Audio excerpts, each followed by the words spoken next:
Avec une dette publique de 3 000 milliards d'euros, il y a urgence à faire des économies, oui, mais tout en essayant de respecter la promesse d'Emmanuel Macron de ne pas augmenter les impôts.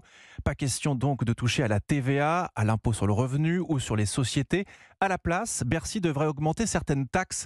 On parle notamment d'une hausse des droits d'accise sur l'alcool, cet impôt indirect dont on s'acquitte, Barthélémy Philippe, souvent sans le savoir, quand on achète du vin ou de la bière. Et oui, concrètement, la bouteille de vin coûterait environ 0,3 centimes de plus. Potion plus amère pour l'alcool fort avec des hausses de prix de 1 ou 2 euros par bouteille. Tout ça pour quel résultat? Sylvain Bersinger est économiste au cabinet Asterès. Les taxes sur l'alcool, c'est environ 4 milliards d'euros de recettes budgétaires par an. Les hausses de taxes qui pourraient être réalisées, ce serait 200-300 millions d'euros supplémentaires. Donc c'est pas des montants gigantesques par rapport à l'ensemble de l'économie française ou à l'ensemble du budget, mais c'est pas non plus négligeable. Les droits d'accise sur l'alcool font partie des taxes dites comportementales, au même titre que celles qui pèsent sur le tabac et les carburants, des produits nocifs pour la santé ou l'environnement. Il y a l'objectif d'influer sur les comportements en même temps qu'on fait rentrer de l'argent dans les caisses de l'État. Les deux sont valables, je pense pas qu'on puisse dissocier l'un de l'autre. Ces objectifs pourraient même se rejoindre. Selon Santé publique France, l'alcool provoque plus de 40 000 décès par an.